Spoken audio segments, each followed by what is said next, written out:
Have you ever wondered why some people simply can't let go of what's already gone? I'm not talking about the typical romantic attachment, but about that invisible bond that lingers when someone walks away without drama, without explanations, just with awareness. Carl Jung said that what is not made conscious manifests as fate, and often fate takes the form of a silence that transforms. Imagine this. A man used to having emotional control. He believes he sets the pace, that he dominates the emotional game. But one day, without warning, without complaints, without tears, she stops responding. There's no blocking, no yelling, no drama, just silence, a mature silence, almost sacred, a void full of presence, and at first he feels nothing. Or so he thinks. His ego whispers she's playing, she'll come back, they always do. Because in his mind, relationships follow a repeated script, but that script is now broken.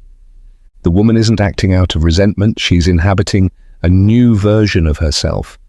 One that no longer runs, no longer chases, no longer justifies, and this is where the real conflict begins, because the male unconscious, as Jung said, responds first to symbols, not logic.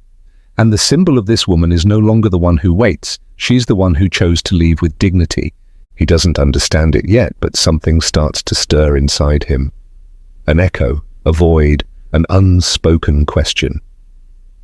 Days go by. He continues his life, or at least tries to. He goes out, laughs, posts on social media, replies to messages. But somewhere in the back of his mind, something is bothering him.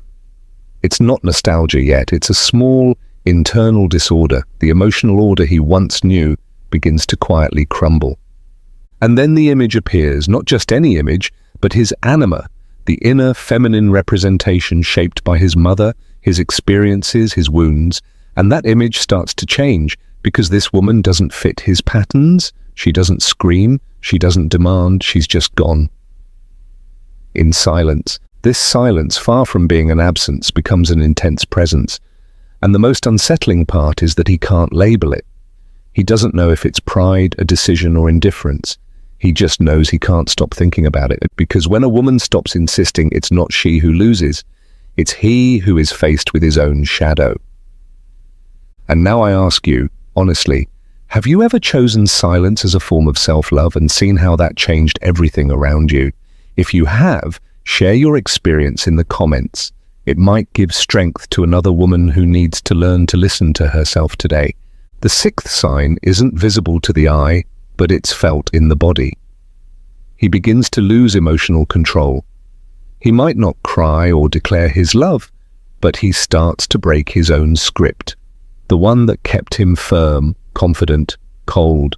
He starts to fail in his emotional strategy. He no longer replies as quickly. He no longer acts with the same confidence. He gets distracted, irritated, loses focus. Jung said that when the unconscious activates, it does so through symptoms, and emotional disarray is one of them, because what he doesn't want to feel still finds expression through his body, his mood, his sleep, his appetite. Everything starts to shift within him, even if he doesn't know how to name it. You're no longer there, but you are. You're in his thoughts, in his dreams, in that song playing in the background while he works. In that place you visited together, you're in the energy, and that can't be ignored for long. He tries to distract himself, change his routine, go out more, talk to more people, but part of him can no longer enjoy the things that once helped him escape, because now the escape also feels empty. That's the sixth sign. When a man loses the ability to numb his own pain and begins to feel it, whether he wants to or not, and you, on the other side, do nothing. You don't write, you don't seek, you don't demand, and that not doing disarms him more than any confrontation, because he always knew how to handle an argument, but he doesn't know how to face a silent resignation. And that's when another symptom appears: self-justification. He begins to tell himself stories, to mentally repeat that it wasn't that big of a deal, that she made mistakes too, that it was for the best. But those narratives no longer bring him peace. On the contrary, they expose him, because the more he needs to justify himself, the clearer it becomes that he hasn't truly let go of you. Has this ever happened to you? Have you felt that your quiet withdrawal made him start to falter internally? Share it, because sometimes what he can't express, you've already understood in silence, and that, my dear, is emotional wisdom. But there are still more signs to reveal, because the deepest part of this loss cannot be expressed in words. It shows itself through what he doesn't know how to manage. He still doesn't realize it, but he has already begun to lose control, not over you because he no longer controlled you, but over the idea he had of you. And that loss of control is no small thing. It's a wound to the ego, a blow to his mental script where you were always the one who stayed, who replied, who forgave. In his mind, your silence is still temporary.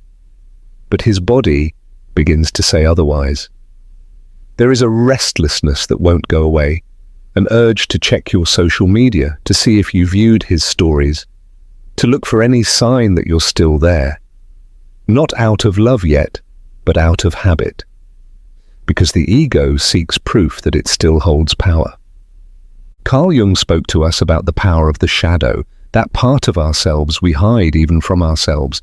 And when you fall silent out of self-respect, without revenge, without manipulation, what you do is place a mirror in front of him. And in that mirror, he no longer sees the woman who adored him. He sees someone who is no longer there. And more importantly, he sees himself in the emptiness you left behind. That disarms him, because now there's no external villain. There's no argument where he can assert dominance. There's only absence. And absence, when it's not understood, hurts even more. He starts to recall the smallest details. How you smiled while serving him coffee. That time you stayed silent in the face of his disrespect. Your last look before you walked away. Memories he once ignored now haunt him.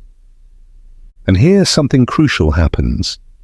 The unconscious begins to work, not through logic, but through symbols, as Jung said. He dreams about you, not romantic dreams, but symbolic ones. He sees you from afar, hears you, but can't reach you. And upon waking, he feels a mix of emptiness and urgency. He doesn't know if he wants to come back to you. He just knows he can't stand not knowing if he still can. At that point, silence becomes a symbol of evolution. It's no longer a pause, it's a decision, a manifestation of your new identity. And that confronts him with his inability to evolve at the same pace. Because while you're transforming into a more conscious version of yourself, he remains stuck in his emotional inertia. Now tell me, have you ever noticed that the more you valued yourself in silence, the more they sought you out? Did it ever happen that someone tried to come back only when you were no longer emotionally available? Share it below. Sometimes a story like yours can open another woman's eyes to her real worth. He doesn't say it out loud, but he feels it. Something slipped through his fingers. It wasn't a fight. It wasn't a scene. It was the kind of departure that leaves no open doors and no trace of drama. You simply stop being there. And for a man used to constant validation, that's disorienting, because he wasn't prepared for your maturity. He was prepared for your reaction, your complaints, even your begging, but not for your firm silence, the kind that doesn't hurt but also doesn't yield, the kind that doesn't scream but also doesn't wait. And that's where his real problem begins. He doesn't know how to face you without your words, because it was your words that gave him the script, and now he has nothing. Carl Jung said that everything we deny within ourselves eventually rules us from the outside. In this case, your conscious withdrawal activates within him the shadow of his own emotional dependency. He won't admit it, at least not yet, but with each passing day, your absence weighs more heavily. Not because there aren't other people around him, but because no presence can fill the space left by someone who chose not to insist anymore. Then the first sign appears, a reaction to one of your old posts, a like on an old photo, a quick view of your story. It's not a direct approach, it's a test. I'm still here. And you see it and feel it, but you don't move. Not because you don't feel anything, but because now you know that acting on impulse would be betraying yourself. This is the moment when the energy shifts direction.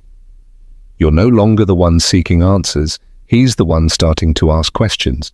And the most powerful one is, Why doesn't she need me anymore?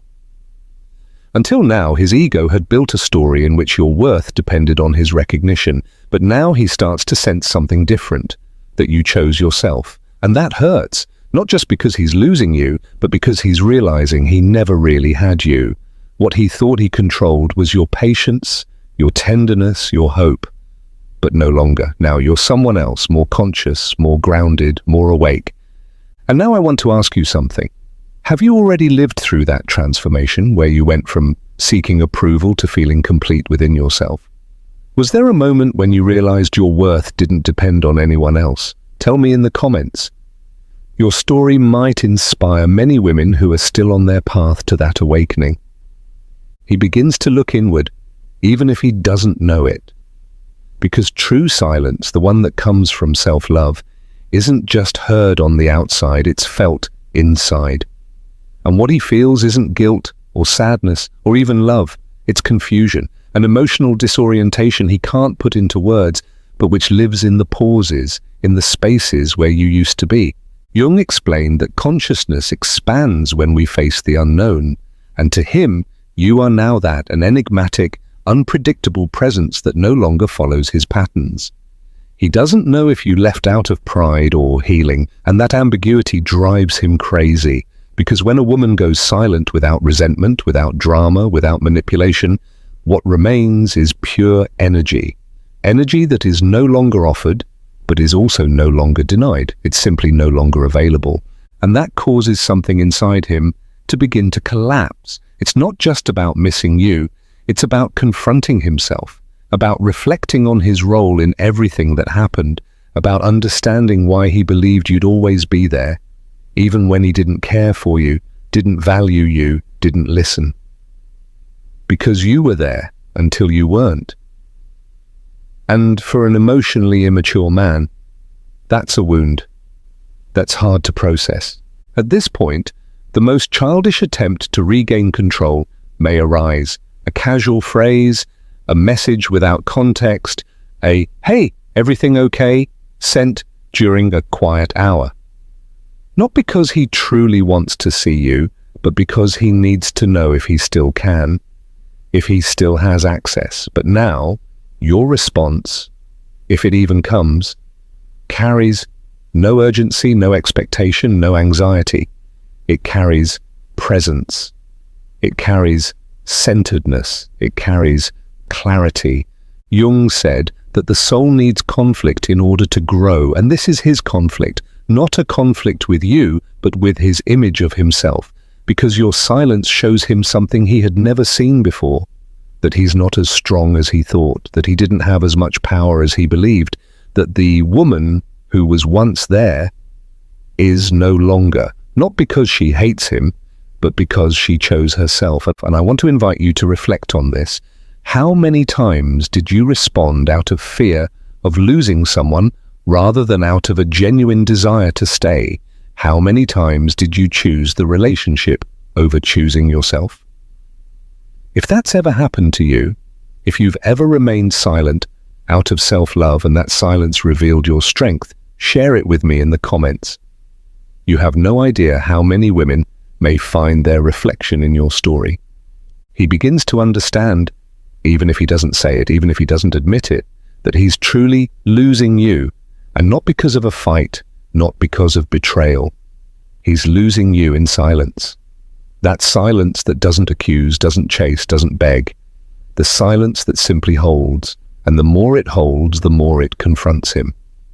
Because for him, the bond was guaranteed. He believed there would always be a second chance, another conversation, a late-night message that would reopen the door. But now there is no door. There is an invisible wall made of self-love, dignity, and introspection, and that wall wasn't built to punish him, it was built to protect you. Carl Jung spoke of the need to integrate our internal polarities, the feminine and the masculine, the conscious and the unconscious, desire and reason. And your silence represents exactly that. Balance. You are no longer present from need or illusion. You are, more accurately, you are not, from a new understanding of yourself.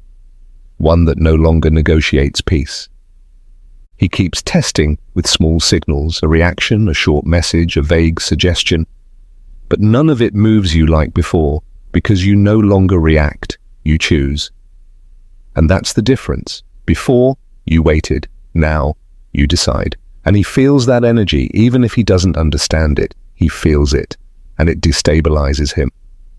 It's possible he starts sharing memories, songs, moments, and not because he fully understands, but because his soul is trying to feel something that's slipping away. Jung said that memories carry symbolic weight, and when the unconscious seeks comfort, it does so through them. But you know that comfort no longer belongs to you. You're not here to ease his guilt. You're here to hold yourself. And then comes the deepest turning point. You no longer fear that he won't come back, because you have come back. You've returned to yourself, to your center, to your inner voice. And that return is more valuable than any external reconciliation, because now, even if he came back, it wouldn't be enough with sweet words or spontaneous gestures. Now you look for depth, for intention, for coherence. So now I want to ask you sincerely, has it ever happened that after waiting for someone for so long, you finally found yourself and realized that was the company you needed most? If so, share it below. Your story might plant a seed of clarity in someone who still feels lost. Now he starts to remember who you were, but from a different place, not as the woman who always replied, nor the one waiting for a sign to try again. Now he remembers you with a different gaze, as the woman who left without making noise, and that echoed louder than any goodbye, because your silence over time became a symbol. And as Carl Jung said, symbols are the most powerful expressions of the unconscious. They can't be ignored, they can't be rationalized, they can only be felt. And he feels you, even if he doesn't see you. He feels you when he hears that song you used to share. He feels you when he looks at the corner of the house where you used to sit. He feels you in moments of stillness, when the external world no longer distracts from the internal one. And it's there, in that stillness, where he begins to do what he never did before. Introspection. He begins to question himself. Why do I miss her if she wasn't even saying anything? What was it that I felt when she was around that now feels gone? Jung said that true growth arises from inner conflict, and you, through your silence, have triggered that conflict. He might try to come back, of course. He might show up with deep words, well-crafted apologies, and promises of change, but now it's not what he says that you pay attention to, it's how he sustains it. You no longer listen to be swept away by hope. You listen to see if there's coherence between what he feels and what he does. And this is where many women fall into an emotional trap, confusing guilt with love, nostalgia with commitment. But you, if you've come this far, you already know the difference. You know that emotion without action is just desire, that someone who truly loves you doesn't just return, they come back different. They return transformed because they understood something, because they looked into the mirror of the relationship and chose to shed their old skin. You are not closed off to love, you are closed off to repeating what once hurt you. And that's not bitterness, it's emotional maturity. Jung said that individuation is the path toward the fullness of the soul, and you are walking that path even while he's still crawling through his process. It's not arrogance, it's clarity. And I want to ask you, has anyone ever come back to you with sweet words, but somehow you just knew it was no longer the right time, that it was no longer your place? Have you ever felt that self-love spoke louder than any late declaration of love? If so, write it down here, because your clarity could be a light for someone else. He may not admit it easily, but deep down he knows he's lost you. Not because you left, but because he stopped finding you. Because when a woman is no longer emotionally available, it's not the silence that hurts, it's the serene indifference, that calmness that doesn't ask, doesn't accuse, doesn't beg. That calmness that shows him he no longer holds the same place in your world. Carl Jung said that true transformation happens when we stop projecting our inner voids onto others. And that is exactly what happened with you. You no longer project, you no longer wait for him to complete you, because you realized you were never empty, you were just disconnected from yourself. He, on the other hand, keeps looking for signs. Maybe he runs into you somewhere, maybe he sends another message, maybe he talks to someone who knows you, but each attempt carries anxiety, not love. Because it's not that he suddenly values you more, it's that he now feels less without you, and that's not love, that's a wounded ego. But you no longer respond the way you used to, not because you've grown cold, but because you've healed. And in healing, you stopped negotiating your peace. You stopped trying to convince someone that you were worth it, because you finally understood. If someone can't see your worth in your presence, they won't value you in your absence either. And that, even though it hurts, sets you free.